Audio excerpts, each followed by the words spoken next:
Our opinions aren't too tough, rough, or gruff. We are proof that you don't have to be an expert to have an opinion. So just Shut up and sit down. This is Sports Stuff with Jim and Muff.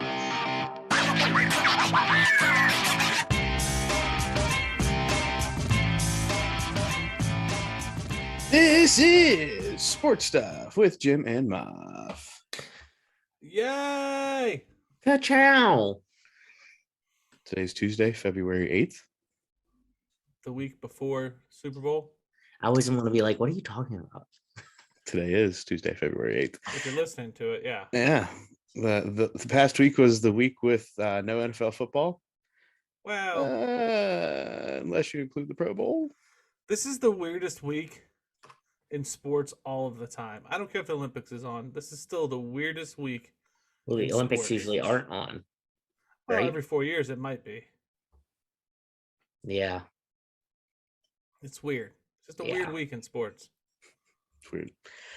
Anyway, the NFL did still give us a lot to talk about, and we are going to get into that. Lots. True. Lots. Brian Flores bomb of a lawsuit and the fallout across the league, including some recent hires. Tom Brady officially retired. And that, thanks to everything else, went like unnoticed for a little bit. Did He you hear all retired. that? There's a lot of scuttlebutt about the Patriots getting thanked. Or not getting thanked. Not getting thanked, yeah. Right. Tom thanked them, however, 2 years ago or whatever it was. They should probably thank him. That's probably it. Boston and Massachusetts owe Tom Brady a thanks. So they can just shove it. Also in the NFL, 2/2/22, the day that will forever be known as the day when the Mrs. Snyders officially became the Commanders. So we need to officially decide. I know this is the intro, but we need to officially decide. Are we moving forward with this Commanders thing? I guess we'll find out in quick thoughts, but are we officially moving forward in this thing? I'm just here for the jokes about the Commanders and all of the other things that come with this. Be interested to see that, because we may not have to worry about it. The Mrs. Snyders could become another joke as far as a team name, and we just roll with that. All right, fair enough. TBD.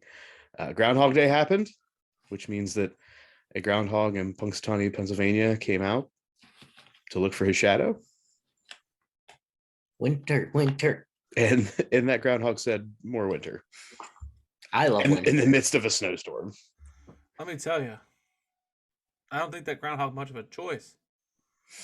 Groundhog came out and said, "Shit, I'm going back." Going back. Like, what do you think? Look around. Yeah. It's the easiest call I've had to make in years. Yeah. More winter, you dummies. Get me back in my hole. Exactly. That is the second, or the second most famous groundhog in Pennsylvania, behind Punxsutawney Phil, is the groundhog that's associated with the Pennsylvania lottery. Oh, okay. Wow. I forget his name, but it's whatever. Can I tell you that being a father of a kindergartner on Groundhog's Day is the weirdest thing I've ever experienced? Why? So, like, I was born and raised that you hate groundhogs. Like, they eat your garden, they tear up your yard. I call them ground pigs. Like, I don't like them. My daughter comes home and she's like, "Dad, learned all about the groundhog." I was like, first off, we don't call them that. Second off, why are you studying that? She's like, "Did you know they have a network of caves underground where in one spot they keep their young, in another spot, and they have escape hatches?" Like, yeah, I'm very aware of their escape hatches. I'm very aware. And she's telling me all about these groundhogs. Like, babe, we need to vanquish the earth of these groundhogs. She's like, no, they're cute. I was like, are they cute? Stick your hand in the hole and tell me how cute they are. I mean, they're aggressive animals, dear. She's like, no, they're cute. I was like, no, they're not. She's like, they're only aggressive because you're coming after them. I was like, no, I'm pretty sure they're just aggressive. Have you ever been attacked by a groundhog unprovoked, Jim? They attacked my car when I tried to hit one. Well, when you tried to hit one. That's my Provoked. story. It's provoked. I'm The just child not a has a fan. point. Yeah. Anyway, Gus is the second most famous groundhog in Pennsylvania. Is that his Behind name? Phil. Gus is the one that represents the Pennsylvania lottery. It's a lot better name. I like that name. So you can teach your children about Gus, the second most famous I'm groundhog. gonna still a ground pig. So yeah, Groundhog Day happened also on 2/2/22. Yeah. Yeah, better than Commanders. Commander Gus. That's if we ever have our own show, Ground Pig. It's Commander Groundhog. Gus. It's gonna be a groundhog number one. No, can't be. Well, Anyway, we aren't gonna have one. Right. Speaking of things that are trivial and matter to some people, maybe not to others, there's a NASCAR race on Sunday that's true. in Los Angeles. Wow. And I'm gonna let you and Alex talk about this because I did not get a chance to watch any of it. First and foremost, go ahead, Alex. I'm just nothing. I was distracted by the culture of the event to pay too much attention to the actual racing statistics. That's fine, and I'm glad. So they had a short track race, very, very small. Very so small. They could barely have any pits in the center of the track. It was giving me anxiety kind of because like I'm used to watching when they have time to turn, and like I was trying to I felt like stressed for all of the drivers. Yeah, you could get dizzy as they caught the tail end of the field. It got real tight. And it was weird because it was like so much slower, I feel like, than a normal NASCAR race because like each of those turns were tighter. So those were slower. And then they'd like on the straight, and they're like, yeah. My wife attributed it to a rubber band that you just kept revving up and letting go, revving up and letting go. Yeah. That's good. Yeah. So the other part of it is it's an interesting experiment by NASCAR because it's a 150 lap shootout on a very short track so you only got to watch maybe 2 hours of it. Get the thing done. At lap 75, there was a concert by Ice Cube. A concert. Yes. They stopped the race. Wait, they stopped the race? Yes, a 75 lap, like half race break. Halftime for a concert by Ice Cube. And to see the quasi LA crowd, quasi redneck crowd dancing to Ice Cube was a sight to behold.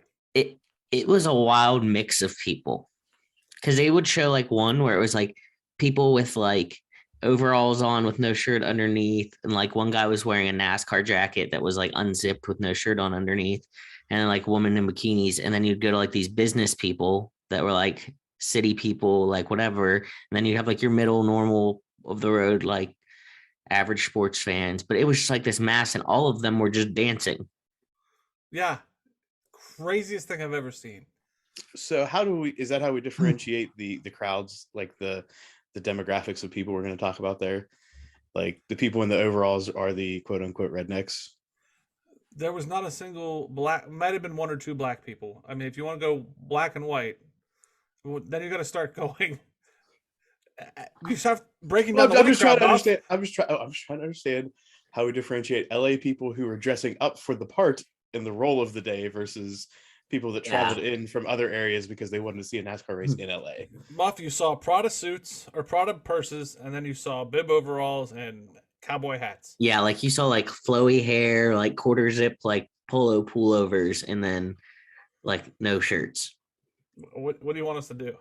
I don't. It was very confusing. I just want to understand. That's all. It was a unique dynamic. The new NASCAR car of the future was out there, which is where they're all stock, running the same parts.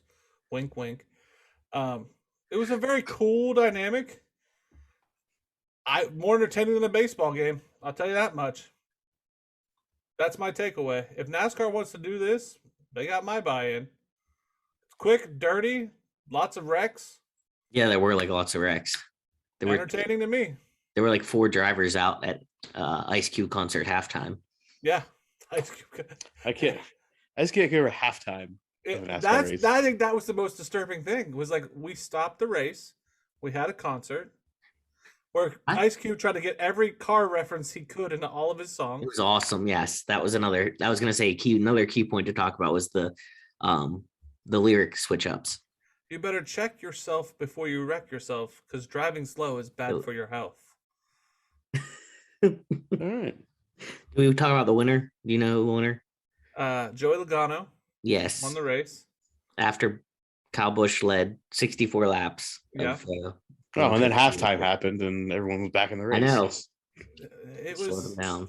It was a trip. There was some bumping. There was some retaliation. There was some Hans device throwing at each other when they got wrecked. It was everything you wanted in NASCAR, but if you were trying to reach a different demographic, it was cool. Yeah. I'd rather watch that than an actual NASCAR race. Yeah, Well, there's some validity to that. We're going to turn left, and we're going to turn left again. And then see Ice Cube. Also, I feel like what you just talked about was probably more entertaining than the Pro Bowl from what I've seen from some glimpses. You know what? It was. We'll talk about the Pro Bowl for a quick second here. Again, I watched none of this, wasn't able to. But I did see some clips, and people were not happy about the Pro Bowl situation and the lack of effort and the fact that it looked like at times it was two-hand touch. It was two-hand touch. There was no tackling. Barely. If there was tackling, I missed it. So I watched the first half before it was boring. But I understand what they're trying to do, trying to keep everybody happy. Mm-hmm. Let me just say what I didn't like. You know all those skill challenges? Mm-hmm. Yeah. All they did was show highlights of that during this game. Like, they didn't show us. I don't remember any skill challenges before the Pro Bowl. It happened earlier in the week. It happened on like Friday. NFL Network? Yeah, I think it was on like ESPN. Micah Parsons, quote unquote, the fastest man in the NFL, raced against Tyreek Hill, who wasn't running. But what are you gonna do? I did not like the way we were cutting away to those skill challenges. It kind of distracted me. There was no tackling. There were charities. The players were playing for charities. So if they got interceptions and things of that nature, money was donated to their individual charities. A question I have is how did they select the cheerleaders? Because there were cheerleaders represented from every team. I want to know how that happened. I also want to know how do you get picked as a referee? Question for Nate next week. How do you get picked as a referee to be in the Pro Bowl? That's all I got from this game. Alex, did you watch any of this? I did not know. I was at a play. The AFC won. Shout out, Mr. Burns. The AFC did win. Yes. And I think each player got like $80K for the win. From the AFC? Yeah, the AFC. I feel like these Pro Bowlers, $80K is like. Well, yes. Was that to their charity or to them? I think it goes to them. They can do with it what they will. I think 20K for each player on the losing team. Okay. I believe is how it goes. And this is where I think like something like the sprint race where Michael Parsons won against players like Tyreek Hill. I think Michael Parsons may have been the only rookie, and I feel like he gets a bonus for winning it. So I feel like some of the veterans are like, hey, let's let the rookie win and let him get some extra cash. Fair enough. Which is cool if that's how it went down. I don't know if that's how it was, but I would imagine that they're like, oh yeah, the rookie's here. Let's see if he can get some extra money because he's on a rookie contract. It's not like the yesteryears when AJ Hawk made $20 million as a rookie. So I just think that in a week when so much bad PR for the NFL happened, we probably should have touted this a little harder. Do you really think they should have touted it harder for the experience that was provided? Yes, I agree. I think we should have made the Pro Bowl more legitimate and distracting for the other issues at hand. We needed a Sean Taylor lighten up a punter. Is that what we needed? Yeah, I'd have taken it. I would rather watch the skills challenges all day than watch the game. Yeah. Because what's his face from Seattle? What's his name? Russell Wilson. Thank you. Sorry, I blanked. Precision he passing. set a record on that precision passing, and all I saw was the highlights. He literally missed I watched his. Yeah, I was gonna say I watched his final run of it, and he missed 2 throws, and they were on the hard ones. He was just drilling everything first shot. They need to start making some of this stuff count. Hey, you get drafted to the Steelers if you get all your passes, and if you don't, you go to the Bengals or to the Browns. Oh, to the Bengals. No, to the Bengals. No, I was gonna say not this year. Not the Jaguars. Oh yeah, that's a good one. Yeah, I was gonna say the Lions or the Jets. Yeah. I think there's a lot of them. You just put the Browns back into the basement of the NFL. You're right. I did. I'm I mean, okay with they that. may be looking for a new quarterback. They probably should. Probably should. Yeah, this leads us. I mean, right into the Super Bowl. Let's just stay on The track with stuff the that NFL here. matters. The stuff that matters. Yes. So Super Bowl happening this Sunday Yeah, buddy. in LA at SoFi Stadium, not the Coliseum not to be confused with the Coliseum where the race was today, the NASCAR race. This No. isn't SoFi Stadium, the home of the Rams. Mm-hmm. Yet they are not the home team. So does that mean, like, here's my question about this. Does that mean that, like, they have to get out of their locker room? Like, the Bengals, like, nope, that's the home team locker room. Get out. Good question. But I haven't heard that. I did hear that there's good amenities in the home team locker room. But, like, they share that locker room with the Chargers, so is it really an advantage? Like, I don't know. Yeah, they might be able to put, well, yeah, I don't know. I just something that came up in my mind. Yeah, but it's good. It's a good point. I don't know. I have to imagine that if you're going to host a Super Bowl, you have to be able to somewhat equalize the situation with the locker room. Yeah. Like last year, you had Tampa Bay. Yeah. So I don't know. There's got to be some way to make those amenities more commensurate or somewhat. I mean, if Jerry Jones can fly in heated benches, I'm pretty sure these teams can handle their business. Or the NFL is just going to figure it out for them. Yeah. Yeah, it's one of those things. More bad looks anyway. So yeah.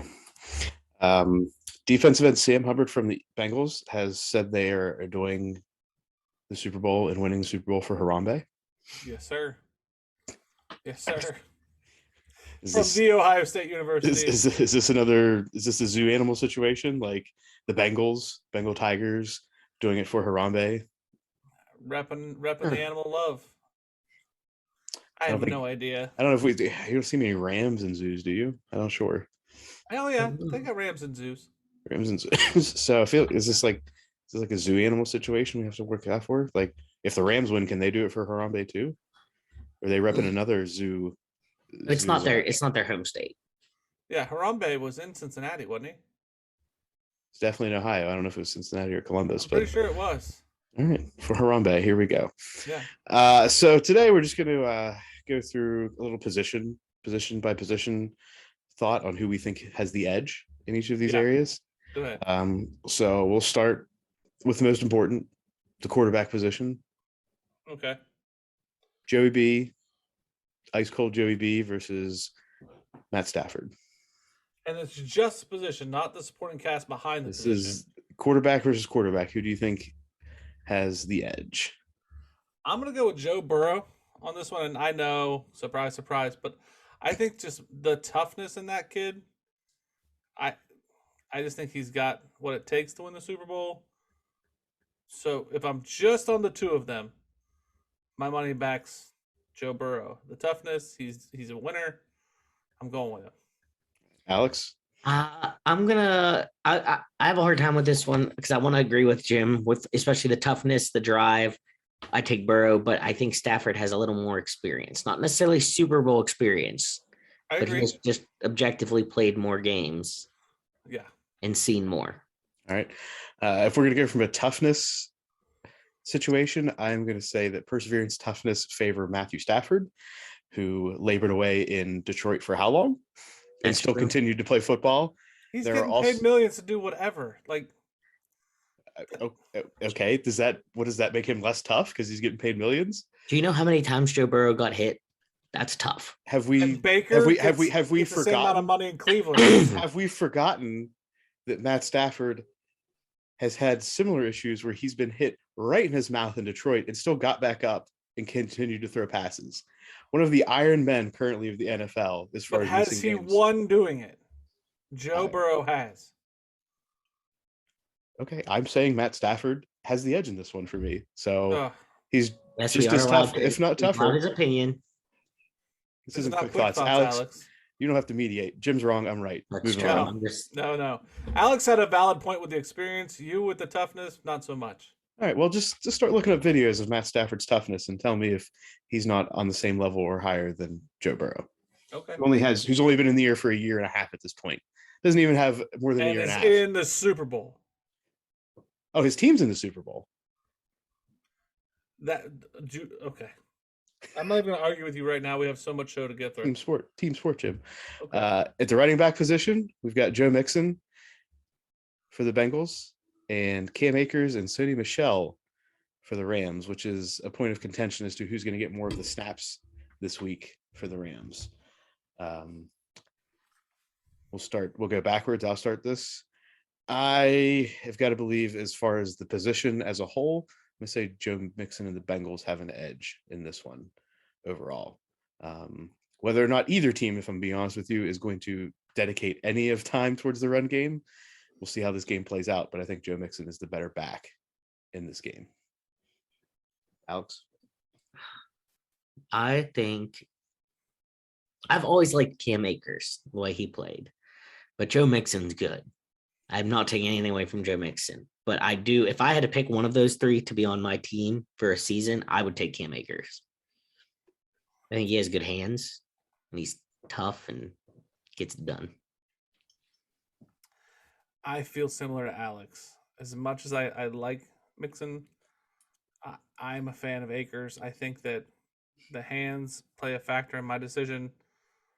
I'm going with the Rams on the running back side of the ball. So Cam Akers, who just really got his most significant playing time in the past 6-7 weeks. Last week, we're just measuring against the other one. We're not.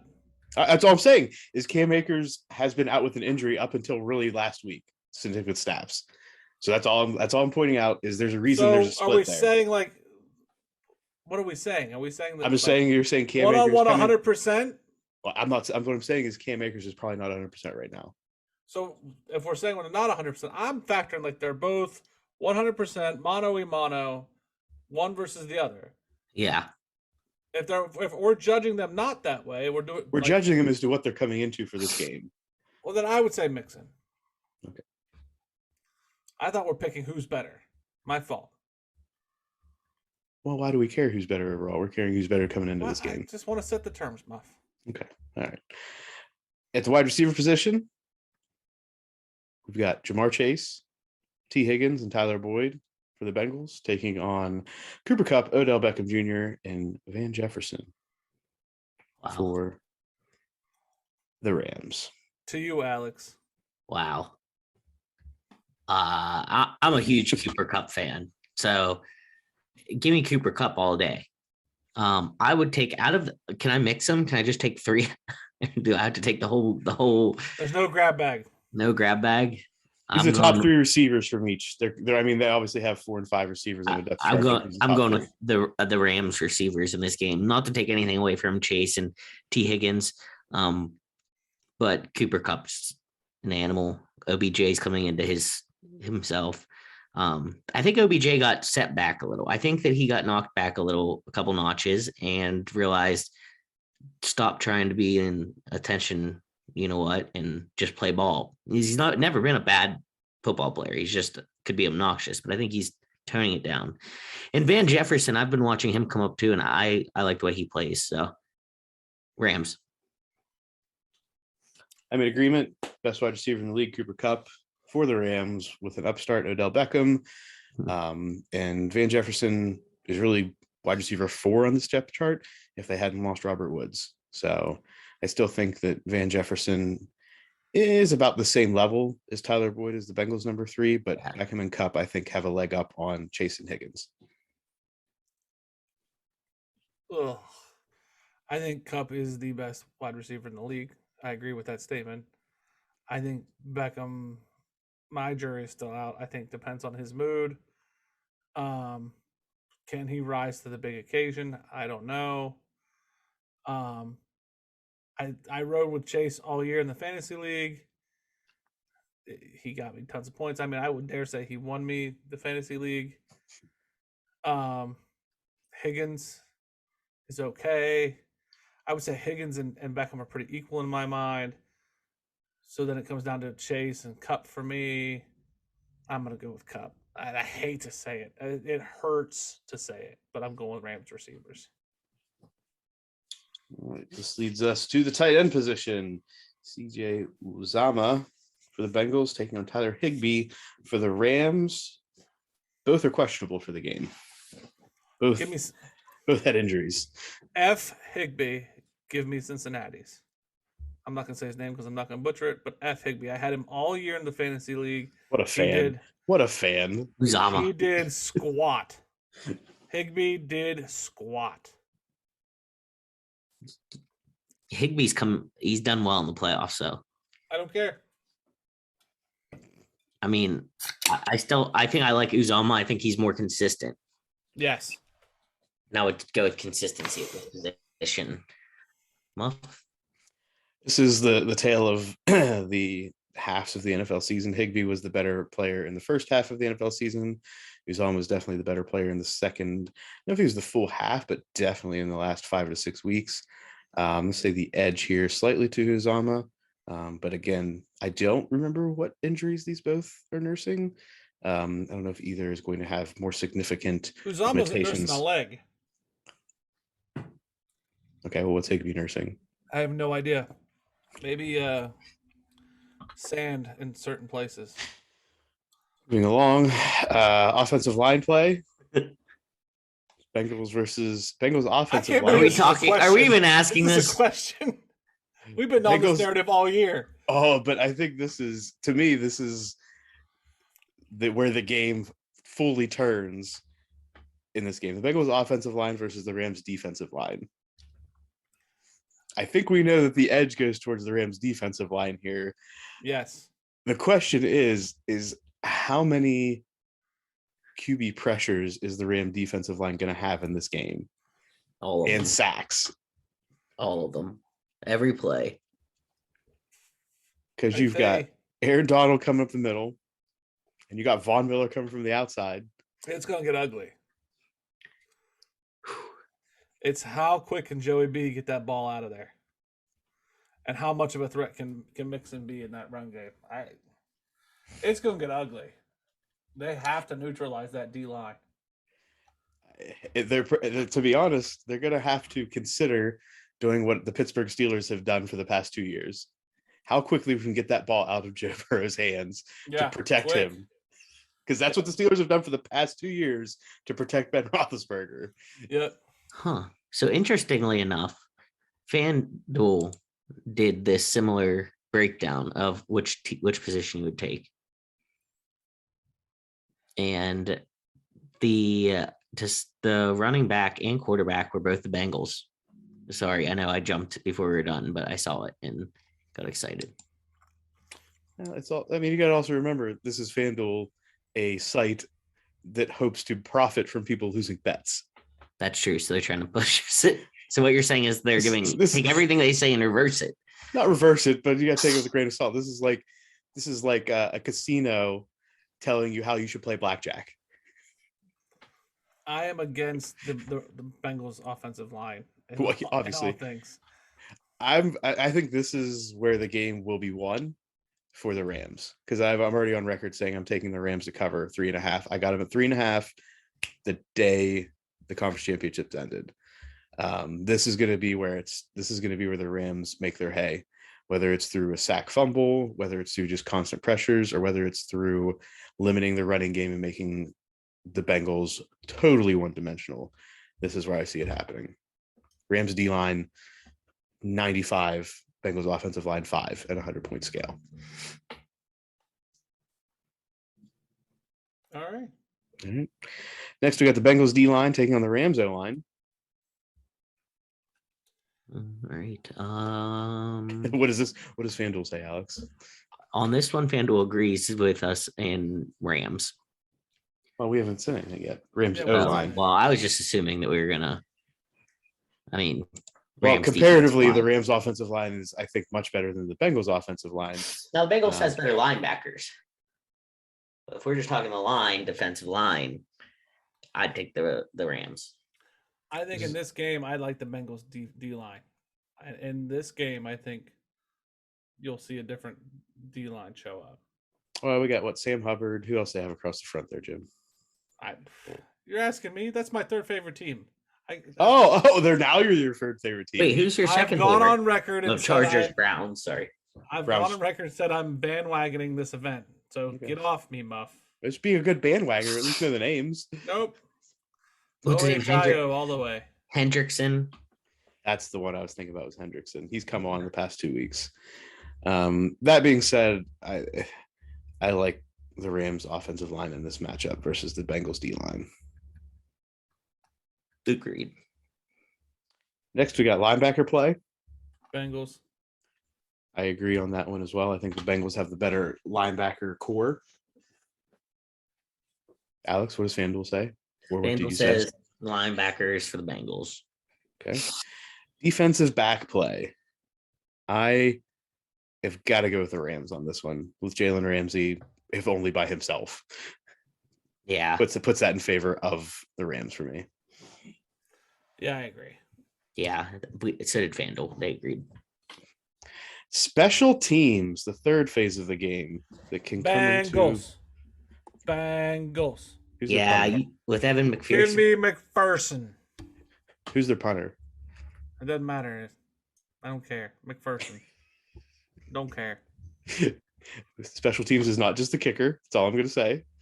Also includes the punter. Why are you dissing on your cousin like that? I'm not dissing on my cousin. The kicking game, the Bengals have the edge. The punting game is the other phase of special teams. Has he returned your request for DNA testing? I received no discussion yet. This is Super Bowl week. I don't figure he's getting in touch with me. He's busy. Unless we're trying to get banned from the Super Bowl like the Barstool guys. That's true. We could go to LA and you could try to get a piece of his hair. Go to a presser and see what happens. Yeah. I think they're probably a lot more locked down than they have been in the past. I'm down to clown. Let's do it. Let's see if we make a special trip to LA. We can record the trip. Overall special teams, I am going to give the edge to the Bengals. I just want to make sure that we're also thinking about punting. Gotcha. Which leads to currently, how are we feeling about this game? Give me the Bengals. Is this Bengals plus the points, Jim, or is this Bengals money line? Plus the points. Oh, so confident Jim is now. I'm with Jim.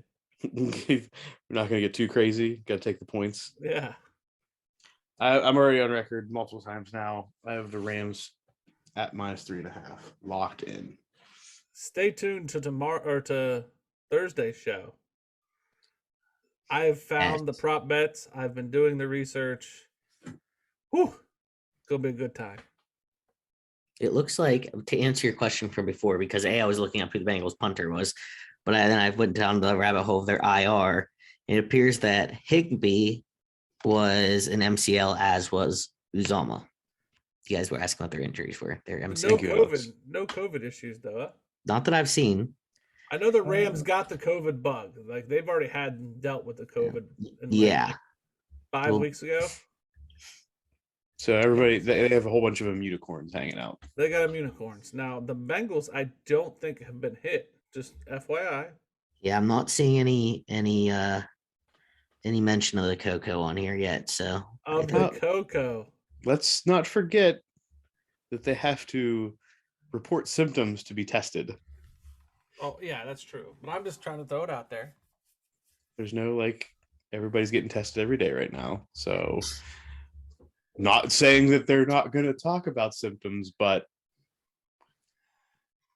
why would I report symptoms if I don't have to?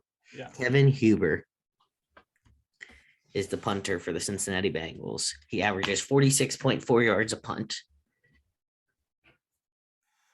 Bengals special teams. Did you get one of the interns to get that real quick, Alex? Yes, I did. What's the weather supposed to be? Well, let me see Max around. Hey, yo. Oh, hey there. So the weather in at SoFi Stadium does not look like it's reported yet on my special sources. Oh, I'm seeing it here now. 80 degrees Fahrenheit and sunny. I don't think there will be any issues there with the weather. Mac, we're going to need that in Celsius as well next time. Well, maybe America should have just taught me Celsius and it wouldn't be an issue. But we had to be different. Thank you, Mac. Anytime. All right. Well, there's the Super Bowl preview and some other stuff that led into this. Now we're going to get into more serious topics. So stay Wait, tuned. before we get started, Yeah. will Muffnack make an appearance In on the the betting show? upcoming betting show, I believe this is Muffnack time. He's got to come out of the whatever hole he's been buried in. We call that Dimension X. Dimension X. Yeah. Dimension X is where Muffnack lives. Yeah. He's obviously doing something because Jim's bets have still been getting in, but TBD. Traveling the universe. All right. So now we're going to talk a little bit about coaching. Here it is, gents. They call this Deep Waters. They call this the discussion to lead discussions. Talking about the NFL coaching carousel, where it has. What? I'm in danger. I don't know if we're in danger, but we're definitely going to get into some conversation and see where things go. Real quick, talking what has happened in the NFL, coaches coaching, but the GMs as well. Again, the Bears have hired Ryan Poles as their GM, former Chiefs director of player personnel. Also hired former Colts defensive coordinator Matt Eberflus as their head coach. The Broncos have hired former Packers offensive coordinator Nathaniel Hackett. And what has happened since last week around the league? First, the Texans still looking to fill David Culley's shoes. They have they will be interviewing Josh McCown for a second time. Many are saying this may lead to his ultimate hiring. TBD. I think that this is like the Deshaun Watson issue is more of what they got to figure out before the coaching issue. Maybe I'm wrong, but I don't know what they have to figure out with Deshaun Watson anymore. Is anybody going to accept him in a trade? And I think that's the biggest thing. So we've resigned ourselves that he's just not playing, right? Is he currently on the exemption list? That's what I forget his status. He was on the exemption list. Right. Still earning a salary, as I recall. So yeah, it's going to be, can the Texans unload him because they obviously don't want him. So then the coach coming in is rebuilding then. Yeah, I mean, I think everyone realizes the Texans are not in a good spot. So, okay, I would say not the most glamorous job to be looking for at the moment. Next, Jaguars have hired their next head coach, and Doug Peterson. Today, Doug Peterson already dropped his own caveat to taking this job, saying that this is not an overnight fix. I think that was he's just putting the pin in that, probably still not going to win a Super Bowl this year, but I'm going to do my damn best. There's other issues to the Jaguars. I think the GM issue is way, way more complex than we anticipated. I don't understand the saga of the GM. If the GM, if Khan's saying, "Hey, future coach, would you work with this guy?" and the GM's in the room, there are some problems with the Jaguars. I'm going to say, in my eyes, the problem is Khan. And how much he's involved with this team. I really didn't. I was leading you to do that answer because I didn't want to say that, but I think you're right. Anybody who's that involved with the head coach and Urban Meyer and the discussion about everything that's going on, I mean, it's a little like you hear, you've got to think Bill Belichick. You hear about the discussion with Bob Kraft and Bill Belichick, but you got to remember that Bill Belichick is also the GM.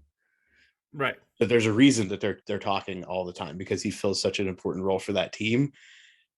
Khan should be letting the GM handle all of this, and Khan's just aware.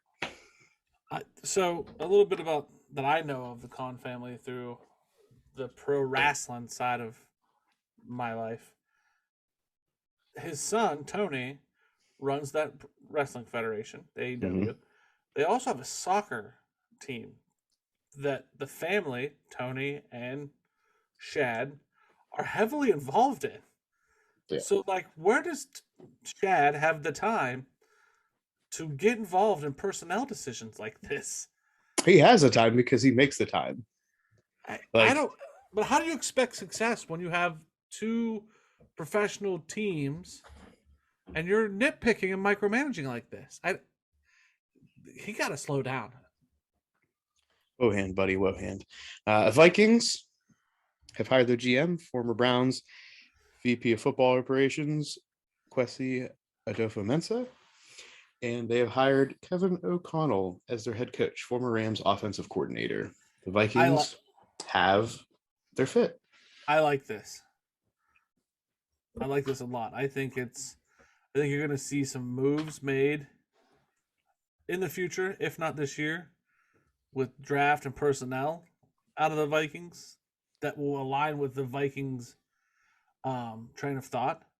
And I think the coaching will be more progressive than the Vikings have been in the past. I think you're going to see a true to form, like to their roots, Vikings, but you're going to see a more modern version of it. I like it. The question here that everybody's starting to ask already is, where does Kirk Cousins fit in? That's He's really gone. the question. Gone. Eventually, in the next year, if not sooner, will be gone. And he should be. He's not the franchise player. You don't think? No. Dalvin Cook's their franchise player. Let's Well, not get it twisted. Yeah. So Kirk Cousins he's been collecting a check. Good for him. The Raiders, we obviously know the GM, Dave Ziegler, former Patriots director of player personnel, and Josh McDaniels named head coach for Patriots offensive coordinator. So we got a Patriots feel in Las Vegas. But does any of this matter with the ownership that's there? Like the Patriots, when you hear Patriots, you hear calm, steady, calculated. When you hear the word Patriots, that's what you hear. But then you throw in the Raiders and you're like, there it goes. Yeah, they're total opposites. You hear that when you hear Bill Belichick. What has Bill Belichick's tree of coaches done? That has not been successful. Yeah. So Josh McDaniels has already, been on a flight and got called back. So this is another one of those, okay. And this is culture, and a discussion I heard is, if you're going to change the culture of a team, you need to start from the ground up with the players. You can't expect to institute a new culture with players that have been there, because it's impossible. So if they're going to try to do a culture change, they pretty much got to start from a blank slate, or as blank slate as you can get, while bringing in some. This is a team that was in the playoffs. How are you going to start with a blank slate? Well, is this a culture change, or what's the reason for this change? Like, that's the question. Is, I mean, I understand you're really replacing John Gruden. You're not replacing Rich Bisaccia here. But the question is, what do you hope to gain from this change? Is it an offensive identity, which has not been necessarily a problem for them? Is it defensive identity? What are you trying to change with this? Like, what is the reason for all of these changes at the GM and the head coach level? That's the only, I don't have the answer to that question. Obviously, the only person who knows is Mark Davis, but we'll see. Ugh. Saints, we all know, are looking for a head coach to replace Sean Payton. They have requested interviews with Byron Leftwich, Aaron Glenn, and they will be interviewing Kansas City offensive coordinator Eric Bieniemy. In my opinion, I'm going to go on record and say Eric Bieniemy should just be like, "Hey, Eric, you want this job? It's yours," and that's it. I was going to say, I think they'd be smartest or best off if that's who they get. What a great fit. What a great fit. Put him in there. Let him start from scratch. Let him put in there what he wants. The town's going to rally around him. What a great go for that, Saints. Don't be dumb. Byron Leftwich is also a hot offensive mind and hire. Okay. Yeah, but I'm saying I would pick Eric Bieniemy over Byron Leftwich too, but Byron Leftwich is also a viable hire. That's his name has been out there for a bit. So, but he's also coming off as a diva in this carousel because a lot of demands he's made at some of these interviews, from what I've heard in the Shefty world. Like, he wants certain controls that teams just aren't willing to give him. He knows what he wants. We'll see. The Dolphins, this leads into further discussion. looking for a head coach, obviously, after firing Brian Flores. On Sunday, they hired Mike McDaniel, becoming the only team thus far to hire a minority candidate, for which they will now receive 2 third-round compensatory draft picks, because that's part of what the NFL put in place with the additions to the Rooney Rule and the hiring of minority candidates in upper-level positions. Mike McDaniel, at this point, most famous for saying who, Mac Jones, in a press conference. Comes to Miami in a contentious situation, to say the least. A lot of discussion, which we'll get into a little bit more deeply after we talk about the Giants. But what will the relationship be with the front office is the big question here.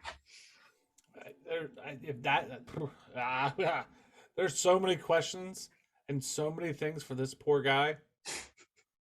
And I'm not trying to put my own spiel on it. I'm just trying to say, like, the backdrop of the Dolphins scenario, and then you're a minority that just got hired to fill that scenario, the amount of pressure that you face, and it's the Dolphins. Yeah. Fins up. Good grief. Good luck, buddy. Next, the New York Football Giants have hired Bill's assistant GM Joe Schoen as their GM. Obviously, they were looking for a head coach after firing Joe Judge, and this is where all of the drama really starts. They have hired Bill's offensive coordinator, former Bills offense coordinator, Brian Dabble. And let the discussion begin. Jim, you're going to set all this up, I know, about Bill Belichick and his text message, the Brian Flores lawsuit, NFL's reaction, status of head coach searches, and everything else that goes with it, including Hugh Jackson coming back into the fold for discussion.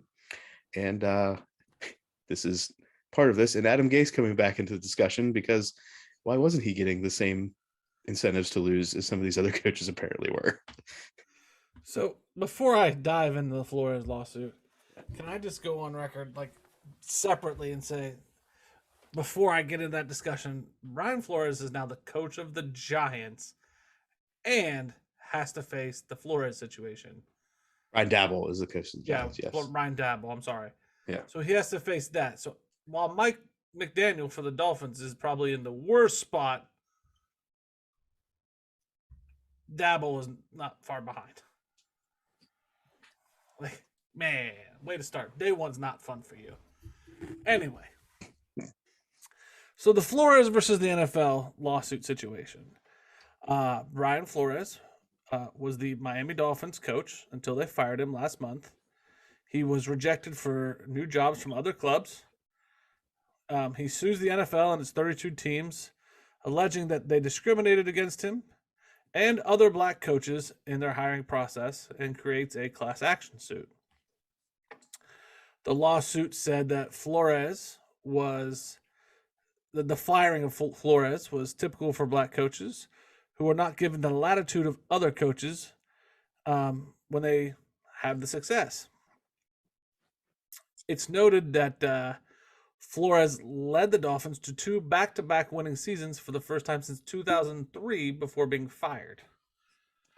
In fact, leading them on a second half turnaround this year that almost got them in the playoffs from a 1-7 record. Yeah.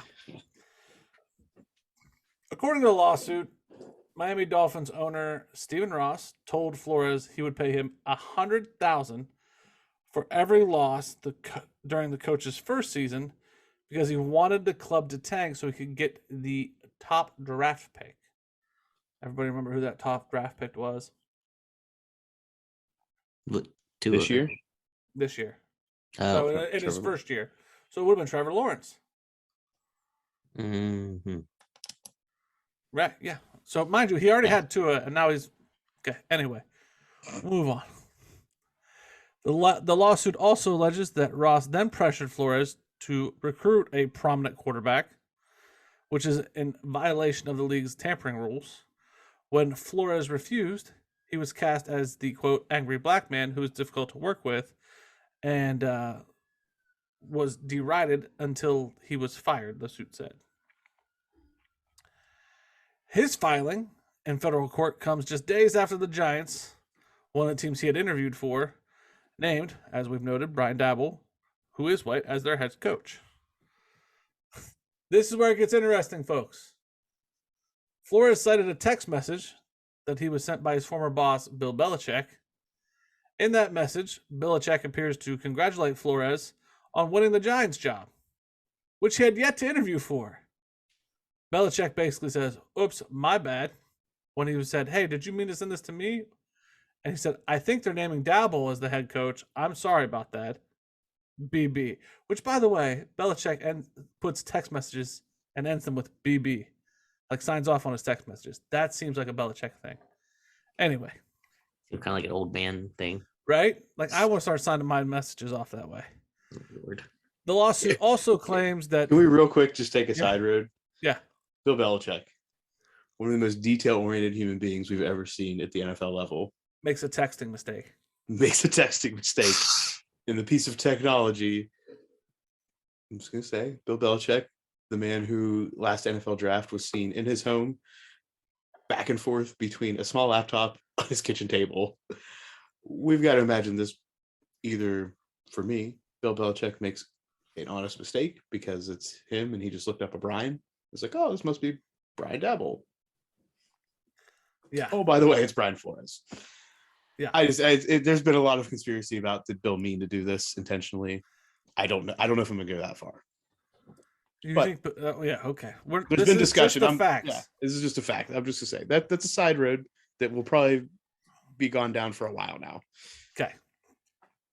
The lawsuit also claims Flores was forced to undergo, and we're going to change the wording of that. The lawsuit also claimed Flores underwent a sham interview with the Broncos in 2019 when then Broncos general manager John Elway, President Joe Ellis, and others showed up to the interview an hour late. He alleges they were disheveled, and kind of hints at maybe hungover. According to the lawsuit, only one of the NFL's 32 teams employs a black head coach. This was prior to the Dolphins hiring Sunday. Only 4 of them employ a black offensive coordinator, and only 11 employ a black defensive coordinator. So that's the nuts and bolts of the lawsuit. Then, those who have been, cited in this lawsuit respond. The Giants say, we are pleased and confident with the process that resulted in the hiring of Brian Daboll. We interviewed an impressive and diverse group of candidates. The fact of the matter is, Brian Flores was in the conversation to be our head coach until the 11th hour. Ultimately, we hired the individual we felt was most qualified to be the next coach. Well, okay. Oh, this is just the facts, Jim. Yeah, I know. I stopped. Just the facts. I know. And if you're looking at just the facts, let's rewind a little bit. That as far as we're looking at the broad umbrella of minority head coaches, there are now 4 minority head coaches. There may only be 1 black head coach in Mike Tomlin, but we got Correct. Ron Rivera. We now have Mike McDaniel, and there's a 4th That's what head the coach lawsuit said was black head coaches. I understand. I'm just making sure that we're just the facts. We're using just the facts here. The Broncos responded back. Pages of detailed notes, analysis, and evaluations from our interview demonstrate the depth of our conversation and sincere interest in Mr. Flores as a head coach candidate. The Broncos said our process was thorough and fair to determine the most qualified candidate for our head coaching position. The Broncos will vigorously defend the integrity and values of our organization and its employees from such baseless and disparaging claims. I'm going to go to Elway. I know in the notes we got it backwards, but Elway took a very strong stance. I took Coach Flores very seriously as a candidate for our head coaching position in 2019 and enjoyed our 3.5-hour interview with him along with the rest of the group. I was prepared, ready, and fully engaged during the interview as Brian shared his experience and vision for our team. It's unfortunate and shocking to learn for the first time this week that Brian felt differently about our interview. For Brian to make an assumption about my appearance and state of mind early that morning was subjective, hurtful, and just plain wrong. If I appeared disheveled, as he claimed, It was because we had flown in during the middle of the night, immediately following another interview in Denver, and we're going on a few hours of sleep to meet the only window provided to us. I interviewed Brian in good faith, giving him the same consideration and opportunity as every other candidate for the head coaching position in 2019. Keep going. The Dolphins, we vehemently deny any allegations of racial discrimination, are proud of the diversity and inclusion throughout our organization. The implication that we acted in a manner inconsistent with the integrity of the game is incorrect. That's the only statement, by the way, about throwing games. We will be withholding further comment until the lawsuit at this time. So that's the lawsuit fallout from Flores and the coaches and teams that were named. So no fallout. Got it. Well, now we're gonna go to Goodell's memo, and I'm not gonna quote it because it was very lengthy. Hold on. Can we rewind a second and say after the lawsuit came out that the NFL within an hour already had a statement that everything was baseless? Mm-hmm. Without having the opportunity to fully vet Liar. the lawsuit, they just came out and said, no, that's wrong. It's definitely Just so we're clear, we've only had this in our hands for 20-ish minutes, but it's all wrong. Yeah, the PR damage control went to town. Yeah. So then, that's very important because Goodell puts out a memo, and I'll give you the bullet points. I know I said just the facts, but this memo was lengthy and wordy, and this is the gist. He admits that the subject of racism has been discussed for years, and especially when it comes to coaching. He says that racism is contrary to the NFL values. Well, thank you. I'm sorry.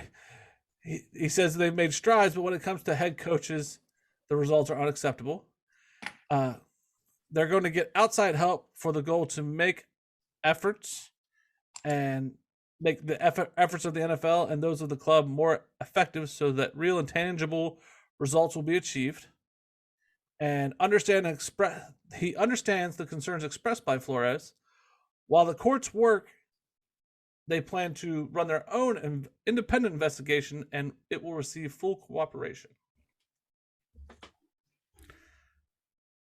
Okay, those were the facts. It's a lot of facts. That is a lot of facts. If you've made it through here, maybe I spent. I'm not knocking. I'm just saying. Whew, we got a lot to. There's just a lot there. I will go first, as I tend to have nothing to lose. What is the goal of us? Is this interpretation of the facts? Is this interpretation of the situation? What opinions are we offering? Whatever you'd like, I think. No, I think it's an interpretation of the facts, and maybe provide just a brief statement on the facts if you'd like. I think that the fact that Belichick texted him before the interviews were over, and then the Giants said that he was the candidate till the 11th hour, seems to contradict. There's some contradiction there. The numbers that Flores cites about specifically black coaches, I think you raised the point that there are 4 minority out of 32, but we think we both can agree that there isn't a lot of great stride in the hiring process for coaching positions in the NFL for any minority. That's why we have a Rooney Rule. And even Flores says in his statement, basically his career is like he's in deep. And while this is a class action suit, which meaning others can jump on, whoever jumps on, that's a risk too. I also want to say that you're going to fully cooperate and help with the investigation, Mr. Goodell. But the Dan Snyder and the Gruden investigation left a lot more to be desired. So my faith in this investigation and process being remedied is not there. I think Elway handled it as best that he could. I think that was the best statement. Whoever's PR guy Elway has, I think everybody else should probably hire him. The rest of the teams did not handle that as well as they could have. That's my take. Alex? I have a lot. I have a lot of feelings on the entire situation. I'm going to try to stick just to the facts. And what lines up to me is this whole thing. At first I was like, is Flores just stirring the pot kind of at the beginning, like, because he got fired? But then if you look at it objectively, what other reasoning could they have given to firing him other than if there was something nefarious going on that he didn't want to play in? Because how do you fire a man who has back-to-back winning seasons in Miami and almost makes the playoffs? There was no other indication to fire him other than something nefarious going on behind him. I do think that obviously everyone of every race should have equal opportunity at every position available. I think there's too much evidence that something weird was going on behind the scenes, and I haven't seen enough evidence that there wasn't something weird going on behind the scenes. I need more hard evidence of, no, this wasn't it. But I'm seeing plenty of, yes, this was it. Muff. All right. So Brian Flores, Miami, offered $100,000 per loss. How many seasons with this? I don't know if that came into play. So did he win or lose, however you think about, $700,000 or $800,000 this year, no matter what happened with the outcome?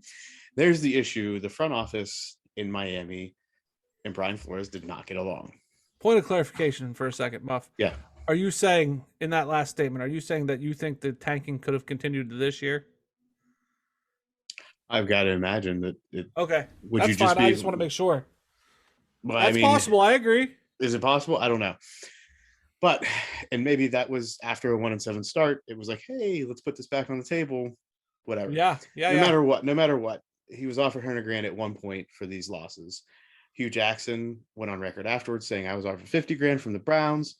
Adam Gase offered no money. Still lost his Jets coach. That's just some humor for you in this whole situation. Right. No matter that. So you've got all that going on. So ultimately, as I see it, Brian Flores fired from Miami because he was not willing to do the dirty work that they wanted him to do. I have got to imagine he's not the first head coach to be fired for those reasons. Where this all comes into weird play is a successful head coach over 2 seasons in Miami, apparently working against a GM and a whole front office, is kind of like an outsider. And I'm not going to say because of the color of his skin, but because he has real, unreal, perceived issue working with general management and working with the front office. And I've got to imagine there's only 32 teams in the NFL. There's only 32 general managers, only 32 ownership groups. That's got to get around. Does that make it right? No, it doesn't make it right. Is he still a good coach? Yes, he's still a good coach. He wouldn't have got a head coaching job to start if he was not a good coach. He would not have done well in Miami against all odds if he was not a good coach. We saw in New York and the Giants, Brian Daboll hired as the coach. That whole situation screwed up. Remember who was hired as the GM? Somebody from Buffalo. Brought in somebody he felt comfortable with. The real story in all of this to me is, yes, what happened to Brian Flores. Yes, what's been happening with other coaches like Byron Leftwich, possibly. It's you have ownership groups for 32 NFL teams that are not representative of the working population of the NFL. And until you have ownership groups that are more representative as far as minority as the NFL working population, guess what we're going to see a lot of the same of? This quote unquote whitewashing of the NFL at all levels, at least in the front offices. So that's the thing. So unless you're going to expand, the ownership groups aren't going to change. Those guys make way too much money. Why are they going to sell their teams if they're making millions, billions of dollars? Roger Goodell is the shield. He's not the shield of the NFL, everyone. He's the shield of the ownerships of each of these 32 NFL teams. That's who he represents. Nobody else. The NFL has a players association. That's who represents them, DeMaurice Smith. Roger Goodell only has one group of people to please, and that's the owners. And until the bottom line starts to move negatively for the NFL and those ownership groups, you're not going to see any major changes. The Rudy Rule was put in place so you could interview head coaching candidates and other candidates. It was not put in place so you could hire them. That was the hopeful outcome of that. But you're not going to make these changes until you see top-down change. And unfortunately, I don't see any of that happening anytime soon unless you see ownership group changes or you see new teams. And I'm just going to toss this as a person, not because I think this is who should have an ownership group, but Jay-Z is a multi-billion-dollar conglomerate. But does he have the wealth to support an NFL team? I don't know. That's multi-generational wealth to make that work, or multiple people coming together to make up an ownership group. Is there an answer to this? There's not an answer right now, but Brian Flores, what he's doing right now is bring attention to the situation and to maybe allow, and you got to remember, he's going to piss off the ownership groups. And until somebody makes them do it, hint, hint, it's not going to be Roger Goodell. No, because he's there to represent them. Internal investigations are represented by who? Roger Goodell puts those together. Guess what you do an internal investigation to do if you don't want anything to come up? The investigation is not going to bring it up if you don't want it to. It's like for what, the first 50 years that cigarettes were around, you had internal investigations about cigarette smoke and if it killed people. Guess what you didn't find? And guess what? It didn't kill people until you had to put that nicotine sticker on the package. Mm-hmm. And let's be real honest, how long's that been? 80s? Maybe? I forget, 70s or 80s? Cigarettes were around how long before we had to put something on the package that said this kills people? Long time. And that had to be who mandated that? The government. Well, and we'll talk about that in the quick thoughts, but the government may get involved. You know what I mean? This isn't the 80s with the or 90s with the cigarettes. The government may end up getting involved in this a lot sooner than we've seen before. They're getting involved with the Mrs. Snyders. That's good. Let's not forget, all those billionaires have influence. And that's it. At every level. This is a very corrupt system. An institutionalized system.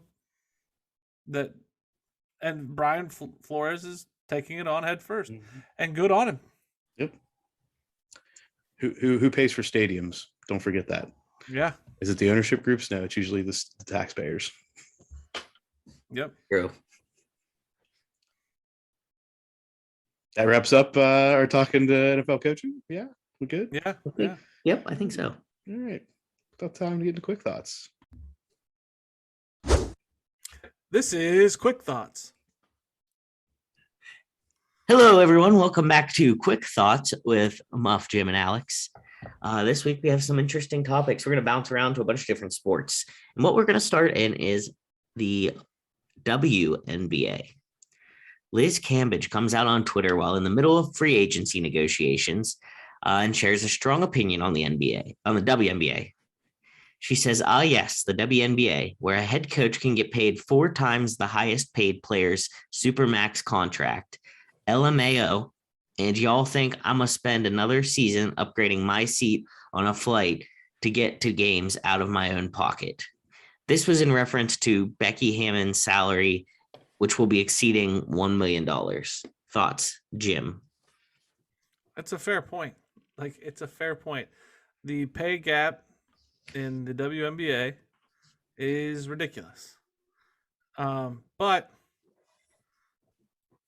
the other counter argument to that is we got to get eyeballs on that sport. We have to get eyeballs in order for the dollars to be there. So what's it going to take? It's a circular argument that I don't know how to solve. Jim, Muff? I don't know, and I understand the high-profile Becky Hammon being somebody who's coming from the NBA to a head coaching position, but I gotta believe there's more ways to allow your players to be paid more money at the supermax level, which is what Liz Cambage is going to be at, or what she was looking for. I think she's signed since with Phoenix, if I recall from when this initially came out. But this is another one of those, which comes first. I think there's a verbal agreement. I thought it was with the LA Sparks. Whoever, another team. Okay, sorry. Let's be real honest. We all know I'm pretty much on record from the past. I don't follow WNBA, so I am not the best person to discuss this as far as teams. Just point of clarification. Point of clarification. This is setting up a potential situation that's closer to the NCAA sports than it is a professional basketball association, where the coaches farly outpaid than the players. And we all know how we feel about NCAA football in this situation. So be interested to see how this transpires over the next 2 to 3 years. Anything else, Jim? Rebuttals? No, it's good. We're good. All right, let's move on then from the WNBA to the NBA. LeBron James has returned back from his swelling. The swelling of much conversation last episode. And the Lakers win in overtime on his return, and he drops a triple-double. Russ was benched at the close of the game, and he said he was okay because they won. And James says his knee warmed up. Any thoughts on that situation in LA? Muff? Oh, LeBron comes back. It's that triple-double, just like Ice Cube said. I don't know if it was the right day, but it was a good day, apparently. Russ getting benched. There's a lot of just continued conversation about Russ, that he was, named one of the top 75 players in the NBA at one point. Is that still true? Was it ever true? Is he just riding the coattails of Kevin Durant and others? I don't know. But all this means for LA is they beat the Knicks. I'm not saying the Knicks are a super great team this year, so we'll see more in the next couple weeks when LeBron comes back, and to see if there's any more drama with Russ and AD. Let's be honest. Sure, that's true. Jim, I think it's funny that LeBron's back after a week when he was supposed to be out indefinitely due to swelling. I think Vogel needs to work on his terminology when he's talking about his players. I think the way that they're handling Russ is a little better. I think that they're coaching him up. Hey, we sat you out, but we still love you, and he's happy because they're winning. And I think Russ is going to find his way to being a role player, a guy that we need in the clutch, but not necessarily the show like he had been in years past when everybody left him. I think given where everybody else stands in the league, this is good news for the Lakers. I agree. It's good news. Bronny's back. Moving on to another topic in the NBA, the other LA Clippers. They're unsure if Paul George or Kawhi Leonard will be back this season from injury. Paul George with an injured elbow, Kawhi Leonard with an injured ACL. Jim? I think with all the injuries and all the issues, I think the COVID season is still plaguing the NBA, and I think that they should probably delay the season an extra week next year. Give them a little time. They rush things, they push things, and now look what's going on. I think it's time to maybe slow it down a second, get your stars back so that the NBA becomes a little bit more relevant for us to watch, and so that it becomes fun again. You get all your superstars back. Yeah. I don't think the answer is delaying the start of the season. I think it's allowing more free reign back into the load management situation. I had to dig deep into my memory bank for this. Load management became something that had to be managed through the NBA. So you can only do so much, which was meant to keep the superstars, or at least as many superstars as possible, playing in high profile matchups. So I forget what all the rules were about load management, but you can only do so much. I think you just free that back open to allow for people like the Greg Popoviches of the world to play players when they think they should be playing them and not playing, because it's not about the season, because let's be real honest, nobody cares about the NBA until Christmas. And even then, if you're not a real fan, you're only half watching it until the playoffs start. So let's just let everything happen for the season. And if they want to put some type of rules on load management, do it for like the last month of the season if you really want to. Or some of the high profilers are playing more as you get down the stretch, because that's when they shut it down. If James Harden's not on a competitive team with a month left, guess what James Harden's not going to do? Care, play, or want to play. That's when you need to make sure that your stars are still out on the court, not in the first month or two of the season. What? So here's a question off. This is me adding my own little question in. If you buy tickets to a Lakers game on vacation and show up and it's a load management day for LeBron and they just say not playing, and you have your 7-year-old son with you who idolizes LeBron James and you flew all the way across the country to go see him play, how do you feel? Shout him out on Twitter. I don't know. See if he'll meet with you after the game. I don't know. It's like, I understand that that's part of this, but just as easily they could say, "Oh, LeBron has swelling in his knee today. He's not going to play." Let's just at least. But I feel like that's less. That's more like an act of God. Right. What if? Here's my other thought. What if you have to announce load management games like so far in advance? Is that too much of an entertainment? I think there's too much planning. There's too much planning that comes into that, because you say somebody like LeBron James. LeBron James is 38 years old.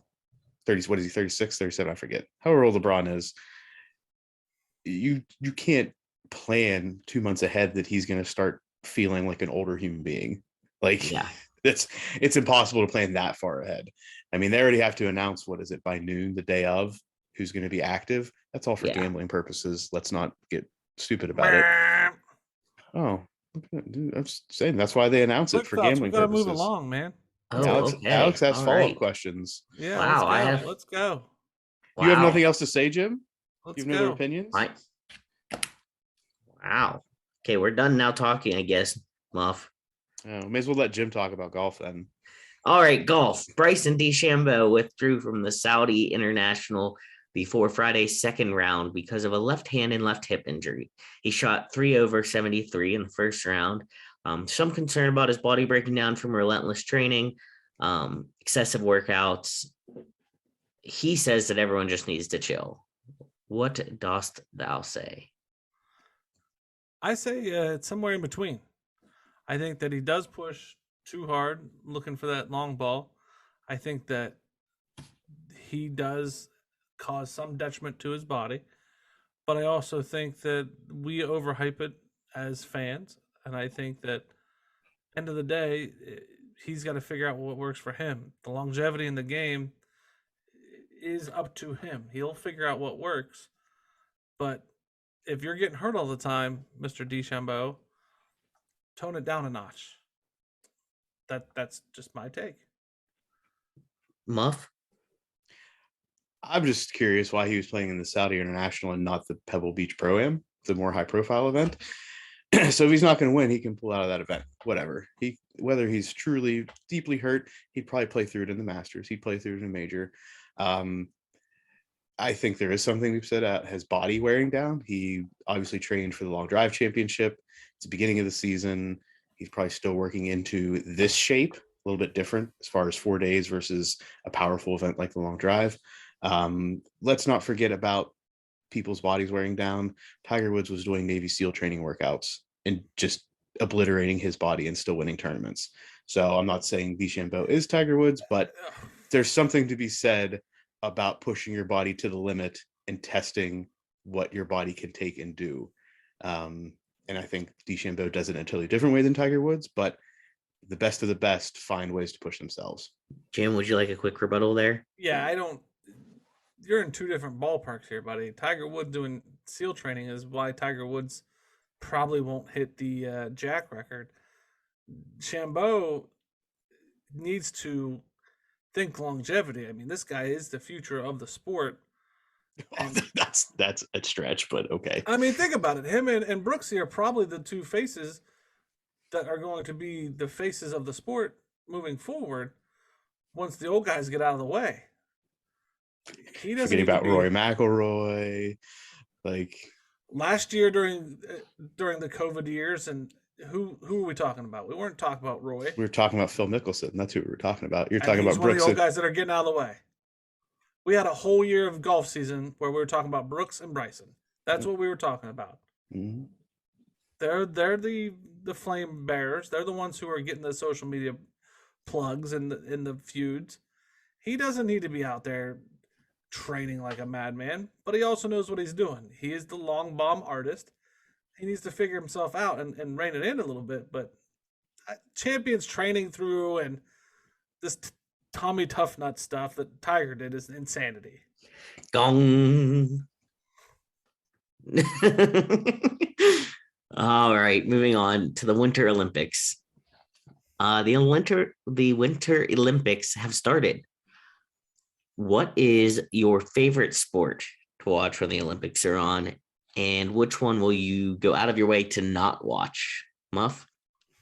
Favorite sport to watch consistently is curling, because I don't know, it's something that in my mind I think I could be competitive, maybe not an Olympic level, but I could compete with others.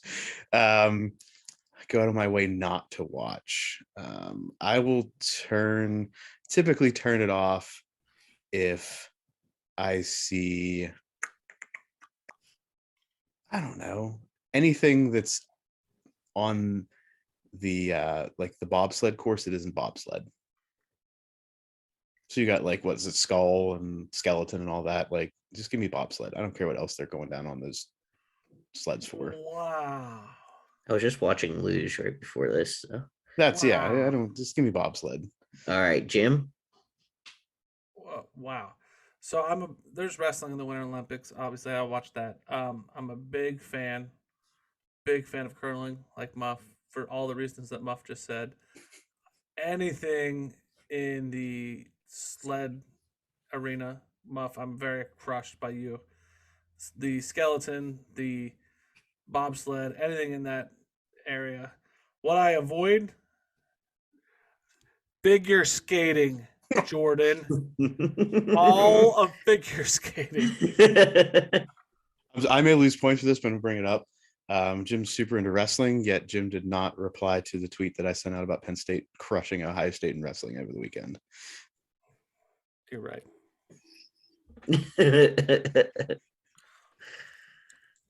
All right, moving on in the Olympics world. Shaun White retiring after the Beijing Games. This is his 5th Olympics. Any thoughts on Shaun White? Muff? Flying tomato flies once again. Get a medal, buddy. Jim? Yeah, I think I hope he goes out with gold. What a guy, as far as bringing snowboarding to America, like forefront. What a great personality. I mean, he was on the cover of Rolling Stone. He was on the cover of all kinds of magazines. What a great career. He's a cool individual. I'd like to see him go out with gold. Agreed. Now I'm going to recap the medal count for you, just to close out our little Olympics brief talk we had here. The top 3 right now are the Russian Olympic Committee with 5. They have 1 gold, 2 silver, 2 bronze. Norway with 3, Austria with 3, and Italy with 3.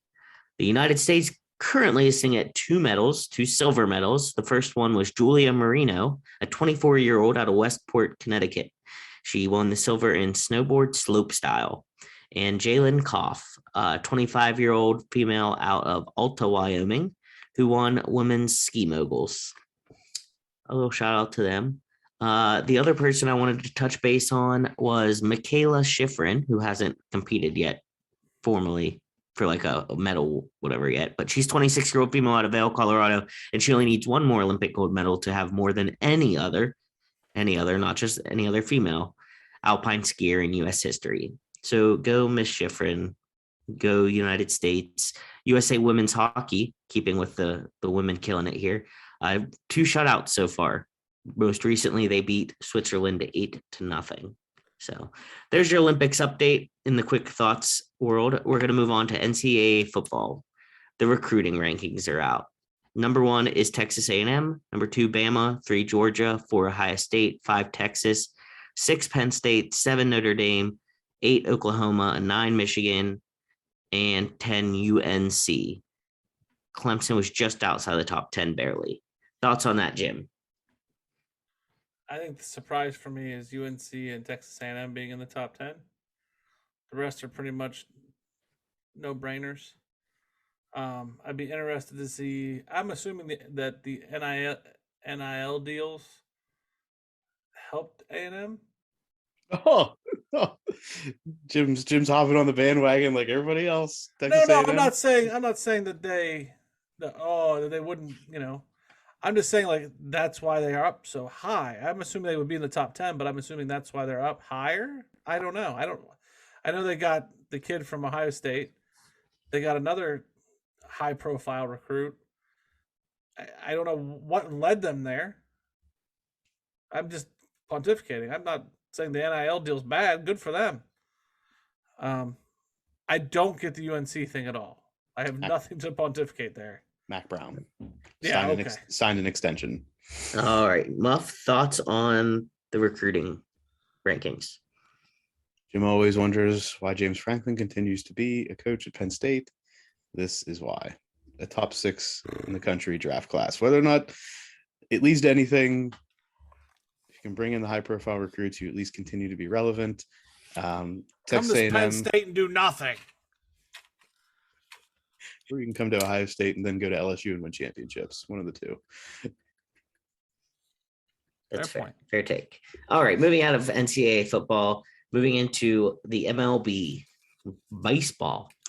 MLB Players Association has rejected an offer from the MLB to bring in a federal mediator to enter labor negotiations. This comes days after the MLB indicated that they would submit a new deal, but they are now requesting a mediator be involved. This is going to pretty much eliminate the possibility of spring training starting on time. What is our new anticipated start date of the season? Muff? I'm going to go with, we're going to see the season start mid-April. So about 2 weeks late. Instead of early April. I'm going to say this is going to delay things by 2 to 3 weeks. Mid to late April, definitely by May. We'll see things on the field. This is another one of those situations where the league is operating in what I think somewhat bad faith.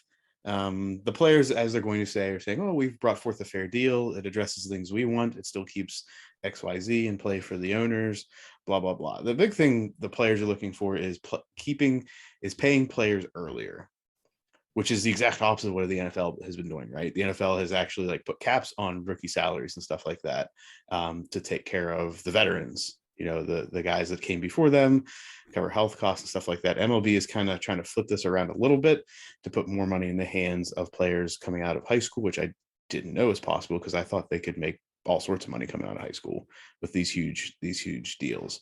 The whole negotiator mediator thing is interesting because the MLB was not about this, said they weren't going to do anything, and they're like, oh, well, maybe let's have somebody come here and help us figure this out. So I think it just shows that the MLB is not willing to come to the table in good faith. All right, Jim? I don't care. Okay. Jim loves baseball. Got it. Moving on. Care. I truly don't care. To me, this is all petty for a lot of money on a boring ass sport. Go ahead. NFL then. Something Jim likes. We'll start to put up with some football. Washington has a new name. The Washington Commanders. Jim, what are your thoughts on that? If I'm doing it solely on, let's ignore the fact of ownership, Washington Commanders and the list of choices that they had, this is the best that we could do. I like it. I like the name Washington Commanders. I'm okay with it. Will I call them that? No. Muff. Hey, Washington, command this. End story. There's a lot that can go wrong with this. I think it sounds like a soccer team name still. I think all of the lists sounded like soccer teams. Except for the Hogs. Yeah. That was not a soccer team. That was just dumb. A basketball team or something. Yeah. Get it? Okay. Speaking of Washington, Dan Snyder has new allegations levied against him during a congressional roundtable that was investigating the team's toxic workplace and what some members of Congress are calling a cover-up by the NFL. Tiffany Johnston, a former marketing and events coordinator for the team, told a congressional committee that she was strategically placed next to Snyder at a work dinner, not to discuss business, but to allow him, Dan Snyder, to place his hand on my thigh under the table. I learned that job survival meant I should continue my conversation with another coworker rather than call out Dan Snyder right then in the moment. I also learned later that evening how to awkwardly laugh when Dan Snyder aggressively pushed me toward his limo with his hand on my lower back, encouraging me to ride with him to my car. I learned how to continue to say no, even though the situation was getting more awkward, uncomfortable, and physical. I learned that the only reason Dan Snyder removed his hand from my back and stopped pushing me toward his limo was because his attorney intervened and said, Dan, this is a bad idea, a very bad idea, Dan. I learned that I should remove myself from Dan's grip while his attorney was distracting him. Deep conversation, deep topic, but thoughts, Muff, on this situation? Quick thought is, did we really expect anything different whenever they had to give controlling interest of the team to Mrs. Dan Snyder? We all knew that there was more to this, and it's just now coming to greater light, and there's reasons why the NFL owners have these super secret meetings at the team meeting situation where it's owners only and Roger Goodell. You got to believe things like this come up, and they're never brought to light until somebody brings a lawsuit or other to the table. Not surprised at all. Jim? We said in the Flores section that ownership's hard to change and so on and so forth. But you remember when the Clippers owner got kiboshed from the NBA? I truly think this is one of those situations where other owners and Goodell need to rally around and say, all right, we're kicking this fool out. Like, enough is enough with Dan Snyder. I hear you. I agree. There's a limit of the BS. Yeah. It's kind of the same take I had earlier. In my opinion, is there's so much evidence that says something nefarious was going on. It's going to be hard to change my mind the other way. So I have one last quick thought that I found, and I meant to put it in the NBA basketball realm. A player that I don't feel like we talk about as much because he's not as dramatic as the others, but Luka Doncic. Luka has the most triple doubles before the age of 23 of all time, but it's not like by one or two. So Luka has 45 triple doubles, and he has 20 more days before his 23-year-old birthday. Oscar Robinson only had 38, and Magic Johnson only had 31. So he's sitting at 7 above. Like, the record was 7. Any thoughts on Luka Doncic? You don't even have to have thoughts, but that was a quick thought of mine that I thought needed addressed. Well, Go, Luka. My thought is, as long as one LeBron James is in this league, Luka Doncic cannot be the main headline. Yeah. I agree with Muff on that, but I also think when you're comparing his record to, or his stats to years past, it's a different game. So I don't know that that's fair. I don't know. Impressive stat. Awesome. Good for him. I think he's a great player. I think Muff's point's valid. Yeah. That's all I got. We just don't talk about him, and it wasn't a dramatic thing. It was just a good job. All right, that's all for quick thoughts. This week we do have a winner. I didn't award any positive points, but I awarded one negative point, and it was to Jim for gonging That's us. fair. And you fair. knew that I was knew coming. that was coming. You knew that was coming. I was trying to find some other points, but I just let them come to me whenever they spark. I can't force the point issue, so that's all right. So you're tied, 1-1. Muff lost last week. You lost this week. You're good. Yes, right. yes. And that takes us to the end of the episode.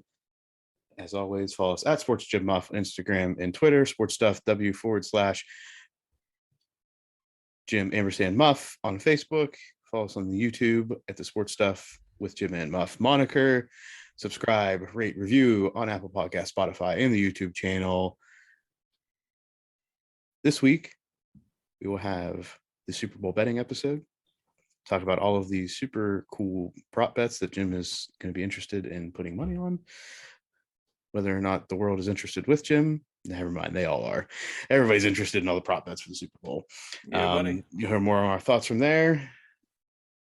And as always, to keep the ship moving in the correct direction, which is forward, not into an iceberg like the Titanic, we always want to be moving forward.